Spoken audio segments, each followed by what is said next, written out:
Durante anos, árabes e judeus tiveram conflitos nas terras da Palestina. E com a criação do Estado de Israel, parece que as coisas esquentaram mais ainda. Em 1967, Israel já sabia o que poderia acontecer devido à aliança entre Egito, Síria e os outros países árabes. E num certo dia, Israel percebe uma movimentação de tropas egípcias perto das suas fronteiras. Aviões de guerra se preparando nos aeroportos, toda a parafernália montada para atacar as terras israelenses. Então as forças israelenses foram mais espertas, foi lá e atacou primeiro os aeroportos militares e destruiu quase toda a aeronáutica egípcia. E em seguida invadem a península do Sinai e a faixa de Gaza, que são territórios egípcios. Pronto. O inimigo mais poderoso de Israel estava neutralizado. A Síria e a Jordânia também tentam atacar Israel, mas o exército de Israel vai lá e invade o território deles e também fixa moradia em parte das terras dos seus inimigos. Isso foi considerado ilegal pela ONU e que até hoje gera muita polêmica. Essa foi nomeada a Guerra dos 6 Dias, pois duraram realmente 6 dias e terminou com a vitória avassaladora de Israel, que triplicou o seu tamanho depois disso. Só que essa não foi a última guerra entre Israel e o povo árabe. Em 1973, no Dia do Perdão, o Yom Kippur, a principal data para os judeus, os árabes espertões fazem um ataque surpresa ao país judeu, mas o resultado foi novamente Israel saindo vencedor. E nessa época já havia uma organização pela libertação da Palestina, a OLP, que tinha como objetivo a fundação de um território palestino. Também promover o retorno daqueles que perderam suas terras e recuperar o território perdido com o tempo. Um homem mais conhecido da OLP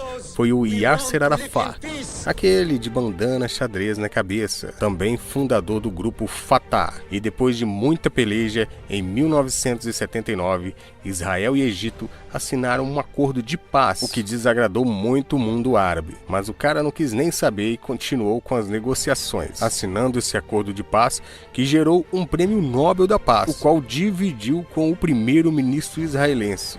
O Egito se tornou o primeiro país árabe a reconhecer o Estado de Israel e, com isso, recuperou de volta a península do Sinai.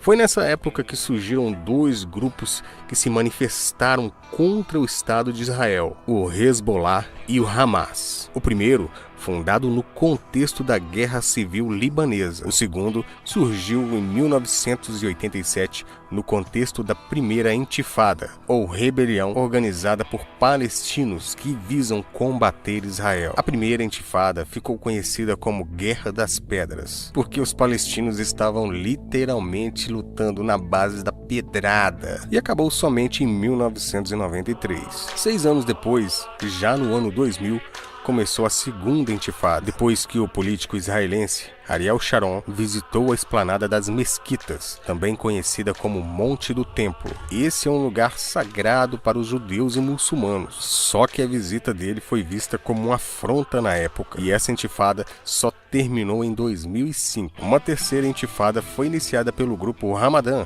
em 2017, depois que o então presidente norte-americano Donald Trump reconheceu Jerusalém como a capital de Israel. Eu reconheço Jerusalém.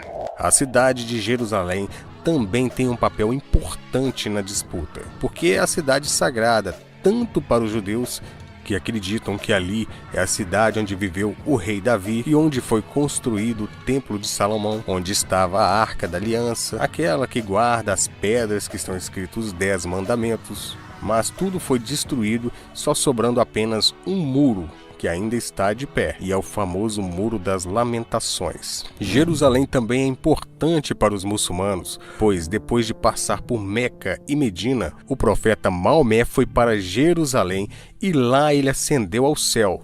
Um dos pontos mais famosos da cidade é a Cúpula da Rocha, onde se diz que Abraão iria sacrificar o seu filho numa das mais famosas histórias bíblicas. E a cidade também é importante para os cristãos. Foi lá onde Jesus viveu os seus últimos dias e onde ele foi crucificado e sepultado. Viu só por que o local é tão requisitado?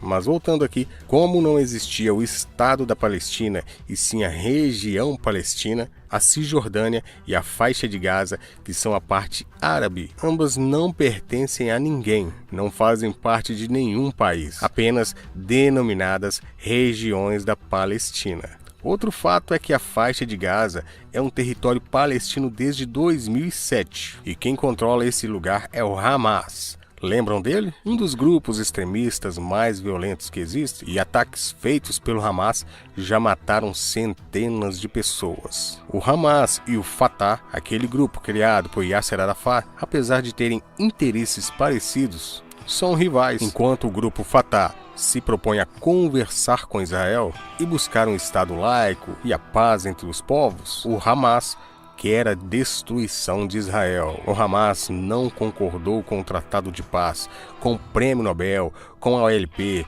O Hamas, na verdade, quer o fim de Israel. E olha que viagem, depois do Tratado de Paz, assinado por Yasser Arafat e o líder israelense Isaac Rabin, um extremista judeu, por não concordar com a atitude de Isaac Rabin, foi lá e assassinou o líder de Israel, por considerar que ele era um traidor do movimento. Depois disso, esse acordo ficou meio bambo, pois continuavam tendo ações que não mostravam que tudo estava bem. Um exemplo foi a construção de um muro pela Cisjordânia, autorizado pelo primeiro-ministro Ariel Sharon, que na época disse que esse muro seria só para estabelecer uma zona de segurança para os cidadãos israelenses. E aí o Sharon autorizou também a retirada das tropas da faixa de Gaza, o que possibilitou que o grupo Hamas vencesse as eleições de 2006. E foi assim que o Hamas tomou conta daquele território. Regimes ditatoriais, mortes, ataques, e quem sofre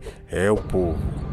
Depois de anos com alguns conflitos, no dia 7 de outubro de 2023, um sábado considerado sagrado para os judeus, o mundo acordou com a notícia de que o Hamas teria novamente atacado Israel.